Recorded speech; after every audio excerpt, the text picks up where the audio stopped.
एक सांसद को उनके घर के सामने गोली मार दी जाती है और कोई कुछ नहीं कर पाता। आप अगले जन्म में क्या बनना चाहेंगी?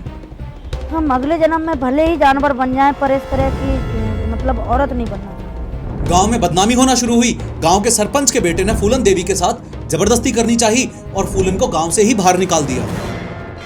लेकिन हर ऑपरेशन के पहले और बाद में फूलन के कहने पर पूरी गैंग किसी न किसी दुर्गा माँ के मंदिर में जाकर पूजा जरूर किया करती थी। विक्रम ने ही फूलन से कहा था कि अगर मारना ही है तो 20 को मारना, एक को मारेगी तो लोग तुझे हत्यारन कहेंगे और फांसी पर चढ़ा देंगे। खैर, बाबू गुज्जर की नजर भी फूलन पर थी और उसने अगले 72 घंटों तक फूलन को फिजिकली अब्यूज किया। लेकिन तीसरे दिन शाम को स्टोरी में एक अनएक्सपेक्टेड ट्विस्ट आया। आज से लगभग 24 साल पहले 25 जुलाई 2001 को दिल्ली में एक ऐसा हादसा हुआ जिस पर एक पल के लिए तो विश्वास ही नहीं होता। उस दिन दहाड़े इंडियन पार्लियामेंट से सिर्फ 10 मिनट की दूरी पर एक सांसद को उनके घर के सामने गोली मार दी जाती है और कोई कुछ नहीं कर पाता। चंबल की जानी मानी डकैत फूलन देवी की हत्या के दिन एग्जैक्टली क्या हुआ था, ये समझने के लिए आपको सबसे पहले लोकेशंस को अच्छे से समझना पड़ेगा। देखो, ये है ओल्ड पार्लियामेंट बिल्डिंग। इस बिल्डिंग के ठीक सामने है ये संसद चौक और संसद चौक से आगे चलते हैं तो यहाँ पड़ती है ये पटेल चौक। पटेल चौक से लेफ्ट लेंगे तो यहाँ पर है ये अशोका रोड और इसी अशोका रोड पर 44 नंबर मकान ही था फूलन देवी का। अब वापस पार्लियामेंट बिल्डिंग पर आ जाओ। आज दिन है 25 जुलाई 2001 का और पार्लियामेंट में लंच ब्रेक हो चुका था। 1:20 पर ये गाड़ी जो पार्लियामेंट से बाहर निकल रही है, इसमें बैठे हुए हैं 4 लोग। पीछे वाली सीट पर बैठी हुई है फूलन देवी और उनका personal security guard Balwinder Singh. आगे वाली सीट पर मौजूद हैं रघुराज सिंह शाक्या और उनका ड्राइवर जो इस वक्त फूलन देवी को उनके घर तक लिफ्ट दे रहे हैं। गाड़ी आगे बढ़ते हुए पटेल चौक पहुंचती है, फिर वहां से अशोका रोड जाती है और 44 अशोका रोड के सामने यानी कि फूलन देवी के इस घर के सामने फूलन देवी और उनके पर्सनल सिक्योरिटी गार्ड को ड्रॉप करके सांसद RS शाक्या और उनके ड्राइवर चले जाते हैं। जब फूलन देवी को उनके घर के सामने ड्रॉप किया गया, उसी वक्त यहाँ दूसरी तरफ एक ग्रीन मारुति 800 खड़ी थी जिसमें मंकी कैप लगाए 3 शूटर्स मौजूद थे। फूलन देवी और उनका पर्सनल सिक्योरिटी गार्ड जैसे ही अपने घर के अंदर जाने लगे, वैसे ही इन तीनों शूटर्स ने फूलन देवी का पीछा किया और पास जाकर फायरिंग शुरू कर दी। सिक्योरिटी गार्ड बलविंदर सिंह को पेट में एक गोली लगी और वो यहीं पर गिर गए। इस फायरिंग के दौरान फूलन देवी को टोटल 5 गोलियां मारी गईं, जिसमें से एक गोली पॉइंट ब्लैंक रेंज से सीधा उनके माथे के बीचों बीच मारी गई। गोलियों की आवाज सुनते ही फूलन देवी के पति उम्मेद सिंह बाहर आए। उन्होंने देखा कि खून से लथपथ फूलन देवी और बॉडीगार्ड जमीन पर गिरे हुए हैं और मंकी कैप पहने हुए तीनों शूटर्स अपनी ग्रीन मारुति 800 में बैठकर शूटिंग साइट से भाग रहे हैं। उम्मेद सिंह ने तुरंत एम्बुलेंस को कॉल किया और काफी देर इंतजार भी किया, लेकिन एम्बुलेंस आई ही नहीं। इसलिए फिर उम्मेद सिंह ने फूलन देवी और बलविंदर सिंह को अपनी पर्सनल कार में बिठाया और श्री राम मनोहर लोहिया हॉस्पिटल में लेके चले गए। ड्रोन शॉट की मदद से समझो कि ये है ओल्ड पार्लियामेंट बिल्डिंग, ये है पटेल चौक, ये है फूलन देवी का घर और शूटिंग साइट और ये रहा राम मनोहर लोहिया हॉस्पिटल। यहाँ देख के आपको साफ साफ पता चल रहा है कि राम मनोहर लोहिया हॉस्पिटल ज्यादा दूर है ही नहीं। बट स्टिल जब फूलन देवी को हॉस्पिटल ले जाया गया तब डॉक्टर्स ने उन्हें ब्रॉड डेड डिक्लेयर कर दिया और कुछ इस तरीके से बैंडिट क्वीन या यूं कह लो कि चंबल की जानी मानी डकैत ने अपनी देह का त्याग किया। आज की इस 3D एनिमेटेड वीडियो में हम स्टेप बाय स्टेप समझेंगे कि फूलन देवी से आखिर किस बात का बदला लिया जा रहा था जो उन्हें उनके घर के सामने ही 5 गोलियां मार दी गईं। मंकी कैप लगाए हुए ये तीनों शूटर्स कौन थे, इन्हें किसने भेजा था और इस पूरे फूलन देवी हत्याकांड की एग्जैक्ट प्लानिंग कैसे की गई थी। लेकिन हर बार की तरह शुरू से शुरू करते हैं। बात 1963 की है। उत्तर प्रदेश के जालौन के एक छोटे से गांव गोरहा का पूर्वा में जन्म होता है फूलन देवी का। फूलन देवी मल्ला कम्युनिटी की थी जिसे उस जमाने में लोअर कास्ट माना जाता था। बहुत छोटी सी उम्र में ही फूलन अपने हक के लिए लोगों से भिड़ जाती थी। अब चूंकि फूलन कोई बहुत अमीर परिवार में पैदा नहीं हुई थी तो फूलन के चाचा ने उनकी जमीन हड़पनी चाही तो सिर्फ 10 साल की फूलन अकेले ही उनके अगेंस्ट खड़ी हो गई। हुआ कुछ ऐसा कि एक दिन फूलन की माँ ने उसे बताया कि उसका चाचा और उनका बेटा मैयादीन ने फर्जी कागज बनवाकर उनकी जमीन छीन ली है। तो फूलन सीधा उस खेत में जाकर बैठ गई और हटने से मना कर दिया। मैयादीन जो उस वक्त 20 साल के आसपास का था वो फूलन को भगाने आया, लेकिन फूलन वहां से उठने का नाम ही नहीं ले रही थी। गुस्से में आकर मैयादीन ने फूलन के सिर पर ईंट मार दी। घर वालों को लगा कि कहीं फूलन कोई और लड़ाई ना कर ले, इसलिए उन्होंने सिर्फ 11 साल की उम्र में ही फूलन की शादी करवा दी। इनफैक्ट फूलन की शादी एक ऐसे आदमी से की गई जो उससे उम्र में 3 गुना बड़ा था और एक विडोअर भी था। नाम था पुत्तीलाल। सिर्फ 100 रुपए, एक गाय और एक साइकिल के बदले में उस छोटी सी फूलन को उस अधेड़ उम्र के आदमी के साथ भेज दिया गया। शादी शादी के बाद पुत्तीलाल उसके साथ जबरदस्ती करता, उसे पीटता था और हर दिन उसकी जिंदगी को और भी नरक बना देता था। ये सब सहना फूलन के बस के बाहर होता जा रहा था। अपने 12वें बर्थडे के बाद एक दिन फूलन ने सब कुछ छोड़ने का फैसला लिया। वो वहाँ से पैदल ही निकल गई और अपने मायके लौट आई। फूलन के घर वालों के लिए ये एक धब्बा सा था और फूलन की माँ ने तो ये तक कह दिया, मर जाओ या तो कुएं में कूद जाओ या यमुना में डूब जाओ। अब घर वाले ही इस तरह के कमेंट्स कर रहे हैं तो सोचो सोसाइटी ने क्या कुछ नहीं बोला होगा। अगर आज के टाइम भी कोई महिला अपने पति को छोड़ के वापस आ जाती है तो सोसाइटी के वो 4 लोग कितनी ज्यादा बातें बनाते हैं। फिर ये तो आज से 500 साल पहले की बात है, तो सोचो उस समय इस बात का कितना बड़ा मुद्दा बनाया होगा। मोरओवर फूलन के साथ भी वही हुआ। मायके लौटने के बाद फूलन को खराब नजरों से देखा जाता था और इसी बीच एक हादसा हुआ। गांव के सरपंच के बेटे ने फूलन के साथ जबरदस्ती करने की कोशिश की। फूलन जैसे तैसे उस लड़के को मार के तो वहां से भाग गई। पंचायत बैठी। चूंकि गांव ठाकुर कास्ट डोमिनेटेड था, सरपंच का बेटा भी ठाकुर ही था और फूलन एक लोअर कास्ट महिला थी, तो उन लोगों ने फूलन को कैरेक्टरलेस डिक्लेयर कर दिया और साथ ही उसे गाँव से भी निकाल दिया। यहाँ आपको एक बात ये भी बता दूं कि उत्तर प्रदेश में ठाकुर, जिसे अक्सर राजपूत भी कहा जाता है, एक अपर कास्ट कम्युनिटी है जो हिस्टोरिकली वॉरियर क्लास यानी कि क्षत्रिय मानी जाती है। ये लोग पहले से ही जमीन के बड़े मालिक रहे हैं और रूरल एरियाज में इनका काफी इन्फ्लुएंस रहा है। ठाकुर नाम असल में एक फ्यूडल टाइटल था जिसे लोग इज्जत और पावर के रूप में यूज करते थे। आज भी यूपी के कई गांव कस्बों में ठाकुर फैमिलीज के पास जमीन, पैसा और लोकल पावर होती है। एनीवेज गांव से निकल के फूलन अपने कजन कैलाश के घर चली गई जो यमुना नदी के पास टोगा गांव में रहता था। कैलाश, जिसके घर फूलन रुकी थी, दिखने में तो एक आम आदमी ही था, लेकिन असल में वो डकैतों के लिए छोटे मोटे काम किया करता था, जैसे खबर देना, सामान पहुंचाना। इसी कनेक्शन के थ्रू फूलन की पहली मुलाकात डकैतों से हुई थी। कैलाश पहले से ही शादीशुदा था और उसके बच्चे भी थे, लेकिन कुछ सोर्सेज में मेंशन्ड है कि फूलन और कैलाश ने शादी भी कर ली थी, पर यह शादी ज्यादा दिन तक चल नहीं पाई। फूलन अपने कजन की जमीन पर घास काटती थी और भैंसों को चराने ले जाती थी, पर धीरे धीरे गांव में उसकी इमेज बदलने लगी। लोग उसके बारे में अफवाहें उड़ाने लगे। उसे एक बदनाम औरत के रूप में देखा जाने लगा जो अकेली यमुना में नहाती थी, वो भी बिना कपड़ों के। फिर एक दिन फूलन ने अपने कजन कैलाश के घर से भी निकल जाने का फैसला किया। फूलन वापस अपने खुद के घर गोरहा का पूर्वा में आ गई, पर उनकी बदकिस्मती यहीं से शुरू हुई। साल था 1979 और फूलन की उम्र थी सिर्फ 16 साल। पुलिस ने फूलन को गिरफ्तार कर लिया, ये इल्जाम लगाकर कि उसने सरपंच के घर चोरी की है और वो डकैतों के साथ मिली हुई है। जेल में फूलन के साथ और भी भयानक चीजें हुई। पुलिस वालों ने कई दिनों तक फूलन को फिजिकली अब्यूज किया और कुछ सोर्सेज के हिसाब से तो उसके खुद के पिता के सामने भी। सबसे खराब बात यह है कि जिस सिस्टम को फूलन को प्रोटेक्ट करना चाहिए था,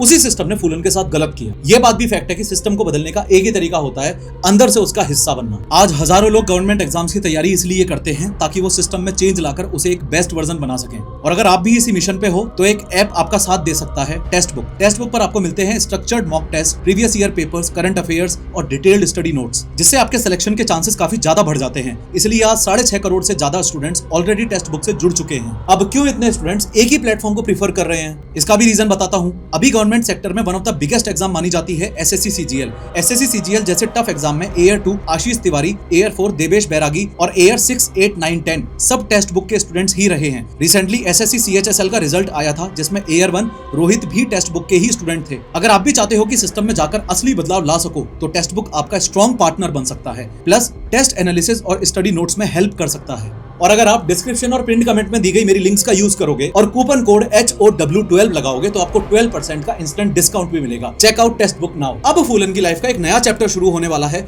और उससे पहले मैं अगर आपको एक छोटा सा फ्लैशबैक दूं तो फूलन की शादी 11 साल की उम्र में ही हो गई थी। पति मारता था, प्लस उसने मल्टीपल टाइम्स फिजिकल अब्यूज भी किया, इसलिए वो अपने पति के घर को छोड़ के वापस मायके आ गई थी। गांव में बदनामी होना शुरू हुई। गांव के सरपंच के बेटे ने फूलन देवी के साथ जबरदस्ती करनी चाहिए और फूलन को गांव से ही बाहर निकाल दिया। वो अपने एक कजन कैलाश के घर जाके रहने लग गई, उससे भी शादी की, लेकिन फिर वापस अपने घर आ गई। पुलिस ने झूठे इल्जाम में उसको अरेस्ट कर लिया और मल्टीपल टाइम्स फिजिकल अब्यूज भी किया। इतनी कम उम्र में ही फूलन देवी काफी कुछ सहन कर चुकी थी। एक रात जब फूलन अपने गांव गोरहा का पूर्वा में सो रही थी, तब अचानक एक डकैत की गैंग ने गांव पर अटैक कर दिया। ध्यान से एक बार इस गैंग को देखो। ये जो बंदा यहाँ आपको दिखाई दे रहा है, ये है इनका लीडर बाबू गुज्जर, और ये जो बाबू गुज्जर के साइड में खड़ा है, ये है विक्रम मल्ला, जो इस गैंग का सेकंड इन कमांड है। इनको थोड़ा ध्यान से देख लो, ये लोग आगे बहुत इंपॉर्टेंट रोल प्ले करने वाले हैं। अब यहाँ 3 अलग अलग केस सिनेरियोज हैं और अलग अलग मल्टीपल डिफरेंट सोर्सेज अलग अलग बात बोलते हैं कि उस रात एग्जैक्टली क्या हुआ था, लेकिन ये बात आज तक किसी को ठीक से नहीं पता और फूलन देवी ने भी इस बात पर कोई क्लैरिफिकेशन नहीं दिया है। कुछ सोर्सेज कहते हैं कि फूलन देवी को जबरदस्ती उठाकर ले जाया गया, कुछ सोर्सेज कहते हैं कि अपने छोटे भाई की जान बचाने के लिए उसने अपने आप को डाकुओं के हवाले कर दिया, और कुछ कहते हैं कि फूलन खुद अपनी पुरानी जिंदगी से थक चुकी थी और अपनी मर्जी से ही डकैतों के साथ चली गई। सच क्या था, ये आज भी एक राज ही है।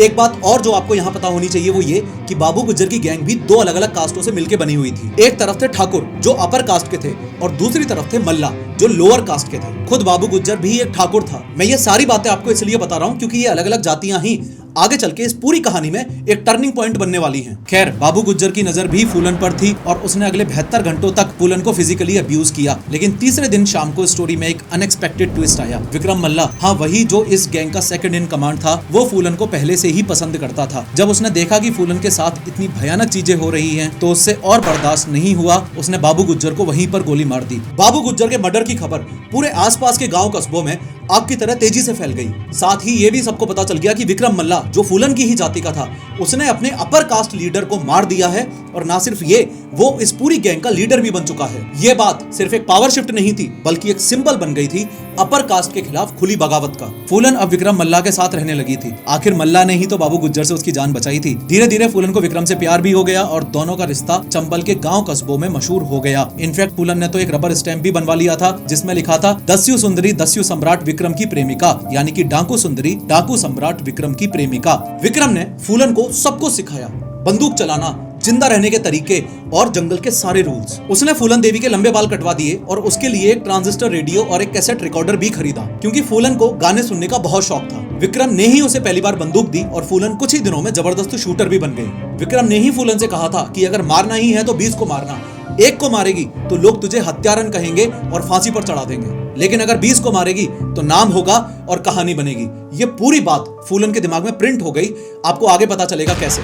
एनीवेज, अगले 1 साल तक विक्रम और फूलन ने अपनी गैंग को लेकर चंबल नदी के इन बीहड़ों में डाका डालना शुरू किया। विक्रम और फूलन की गैंग ज्यादातर अपर कास्ट के अमीर लोगों को लूटती थी और वो पैसा गरीबों में बांट दिया जाता था। धीरे धीरे लोग उन्हें रॉबिन हुड से कंपेयर करने लगे। इसके अलावा गाड़ियों को रोककर डाका डालते, अपर कास्ट गाँव और हवेलियां उजाड़ देते, कभी कभी लोगों का कत्ल या किडनैपिंग भी करते। लेकिन हर ऑपरेशन के पहले और बाद में फूलन के कहने पर पूरी गैंग किसी न किसी दुर्गा माँ के मंदिर में जाकर पूजा जरूर किया करती थी। फिर एक दिन फूलन सीधा पुत्तीलाल के गांव पहुंचती है, वही आदमी जिससे बचपन में फूलन देवी की शादी करवा दी गई थी और जो उसके साथ जबरदस्ती किया करता था। वहां जाकर फूलन ने उसे पूरे गांव के सामने खूब मारा और जाते वक्त वहां एक नोट भी छोड़ा जिसमें लिखा था, अगर किसी ने किसी बच्ची से शादी करने की हिम्मत की तो फूलन उसे छोड़ेगी नहीं, उसे मार दिया जाएगा। ये सिर्फ धमकी नहीं थी, एक वार्निंग थी उन सब के लिए जो छोटी बच्चियों से शादी करके उनकी जिंदगी बर्बाद करते थे। यहाँ एक बात आपको और बता दूं कि इस पूरी गैंग में जो ठाकुर थे उनको ऑब्वियसली अब विक्रम से दिक्कत हो ही रही थी। आपको पता चल चुका है क्यों। और इसी बीच पुरानी गैंग मतलब कि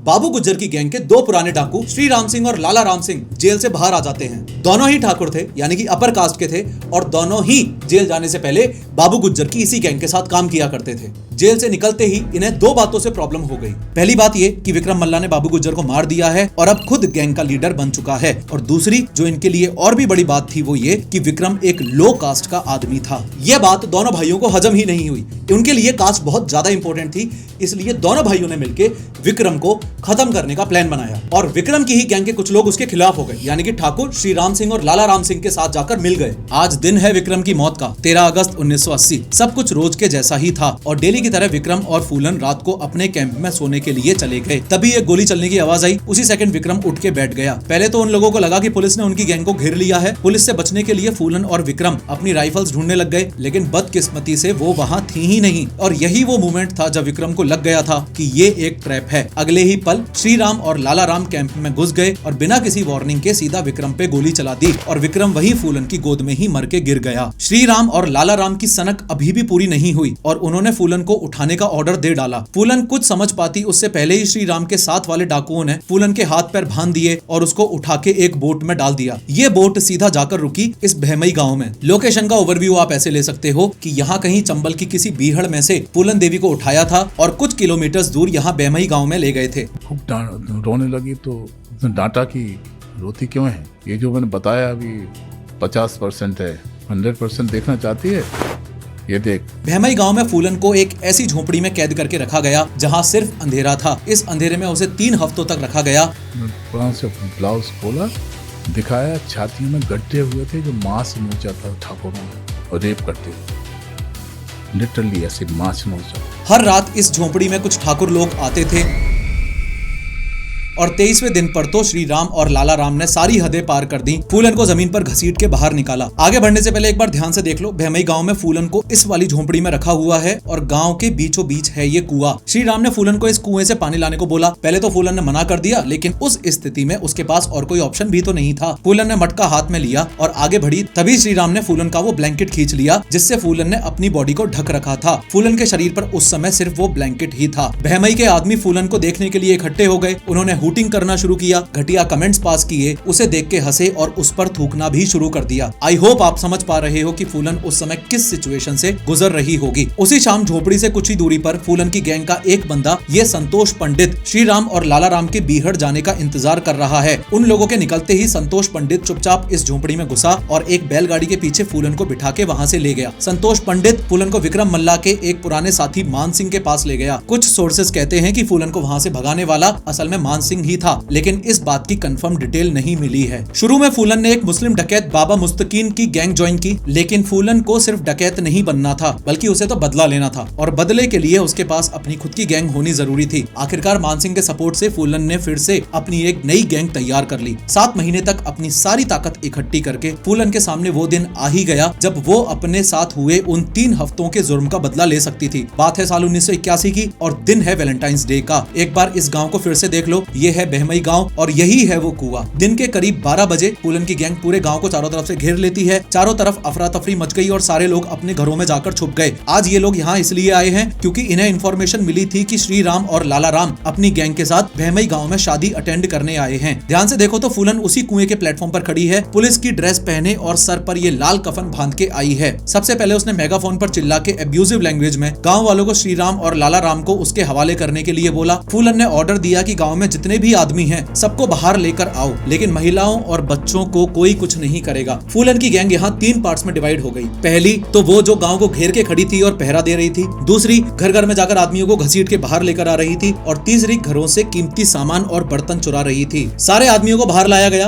और एक एक करके सबसे श्री राम और लाला राम के बारे में पूछा गया। वहाँ मौजूद आदमियों में से 2 बंदे श्री राम और लाला राम की गैंग के ही निकले, बट श्री राम और लाला राम उस समय भैमई गांव में मौजूद ही नहीं थे। बाकी लोगों ने कसम खाई कि उन दिनों के बारे में किसी को भी कोई आइडिया नहीं है। लेकिन आज फूलन देवी के सिर पर तो खून सवार था। उसने 22 बंदों को एक लाइन में खड़ा किया और फिर से पूछा कि श्री राम और लाला राम कहाँ है। जवाब ना मिलने पर सबको एक ही साथ गोली मरवा दी। टोटल 150 गोलियां चली और 22 के 22 लोगों की मौत हो गई। हालांकि एग्जैक्ट नंबर्स थोड़े अनक्लियर हैं। कुछ सोर्सेज कहते हैं कि 20 लोग मरे और एक सर्वाइवर के मुताबिक 26 लोग लाइन में खड़े हुए थे। ये हत्याकांड इतना भयानक था कि सरकार ही हिल गई और उस टाइम उत्तर प्रदेश के चीफ मिनिस्टर वीपी सिंह ने तो इस पूरे हत्याकांड की मॉरल रिस्पॉन्सिबिलिटी लेते हुए रेजिग्नेशन तक दे दिया था। फूलन के सिर पर 10,000 का इनाम रखा गया और यहीं से फूलन बैंडिट क्वीन के नाम से फेमस हो गई मीडिया की वजह से। अब फूलन देवी का नाम डाकुओं की दुनिया में सबसे बड़ा बन चुका था। इस कांड के बाद ठाकुर फूलन के और ज्यादा अगेंस्ट हो गए थे। अब सेंट्रल गवर्नमेंट के लिए सबसे बड़ी टेंशन ये बन गई थी कि कहीं ये पूरा मामला कास्ट वायलेंस में कन्वर्ट ना हो जाए। उस टाइम की प्राइम मिनिस्टर श्रीमती इंदिरा गांधी के लिए सबसे बड़ा इंपॉर्टेंट इशू बन गया था कि फूलन देवी को कैसे भी करके सरेंडर करवाना है। फूलन और उसकी गैंग लगातार उत्तर प्रदेश और मध्य प्रदेश के बीच घूमते रहते थे, इसलिए दोनों स्टेट्स की पुलिस ने फूलन से सरेंडर करवाने की प्लानिंग शुरू कर दी।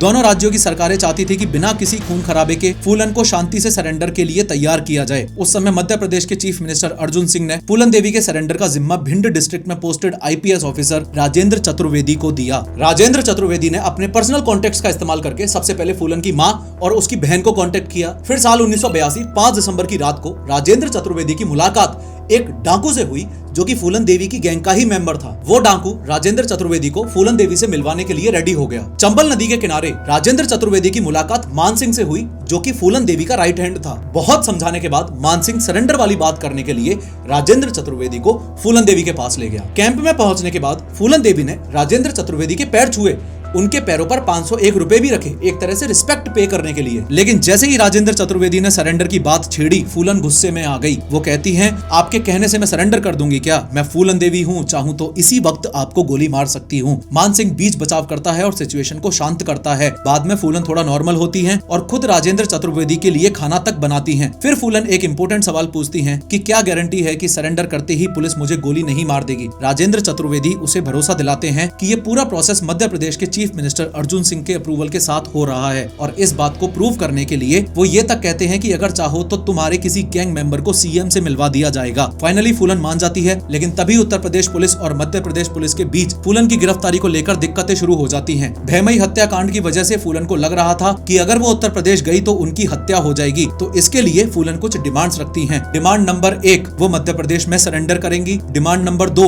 उनकी गाय और बकरी को भी उत्तर प्रदेश से मध्य प्रदेश लाया जाए। डिमांड नंबर 3, उनको A ग्रेड जेल में रखा जाए। डिमांड नंबर 4, उनके भाई को सरकारी नौकरी दी जाए। डिमांड नंबर 5, परिवार को जमीन दी जाए। डिमांड नंबर 6, उन्हें या उनके गैंग के किसी भी मेंबर को फांसी की सजा ना दी जाए। इन डिमांड्स के चलते दोनों स्टेट्स की पुलिस के बीच टेंशन इतनी ज्यादा बढ़ गई कि आपस में गोलीबारी तक की नौबत आ गई थी। उत्तर प्रदेश पुलिस ने गुस्से में आकर मध्य प्रदेश पुलिस के 6 पुलिस वालों को गिरफ्तार तक कर लिया था और इस पूरे हंगामे के चलते सरेंडर का प्लान फेल हो गया। Everything came back to zero. अब राजेंद्र चतुर्वेदी को फिर से फूलन को सरेंडर के लिए मनाना था। वो फिर से फूलन से मिलने पहुंचते हैं, लेकिन इस बार वो अकेले नहीं गए, बल्कि अपनी बीवी और अपने छोटे से बच्चे को लेकर वहां पहुंचे। फूलन की गोद में उन्होंने अपना बच्चा रख दिया। फूलन को यकीन दिलाया कि चाहे मेरा बच्चा गिरवी रख लो, पर मेरी बात पर विश्वास करो। इस बार फूलन का दिल पिघल जाता है। जैसे तैसे करके फूलन ने सरेंडर के लिए एग्री कर लिया। प्लस सरकार ने फूलन की डिमांड्स तो मान ही ली थी और भैमई हत्याकांड के ऑलमोस्ट 2 साल बाद यानी कि 13 फरवरी 1983 को सरेंडर की डेट फिक्स की गई। जगह थी मध्य प्रदेश का ये भिंड जिला। फूलन तब तक इतनी फेमस हो चुकी थी कि उनके सरेंडर को देखने के लिए ही 8000 से ज्यादा लोग वहां मौजूद थे, वो भी बिना किसी सोशल मीडिया के। सोचने वाली बात है। ये जो स्टेज आपको दिख रहा है, ये ही वो जगह है जहां अभी कुछ ही देर में फूलन देवी सरेंडर करने वाली हैं। स्टेज पर मौजूद हैं ये मध्य प्रदेश के chief minister Arjun Singh. Side में माँ दुर्गा और महात्मा गांधी की फोटोज रखी हुई हैं। सब फूलन के आने का इंतजार कर रहे हैं। तभी एक जोरदार चांटे की आवाज आती है। ये चांटा फूलन देवी ने एक रिपोर्टर को मारा था जब उसने सरेंडर से पहले ही उनकी फोटो क्लिक कर ली थी। फूलन को पता था कि उनकी एक फोटो लाखों में बिकती है और फूलन ने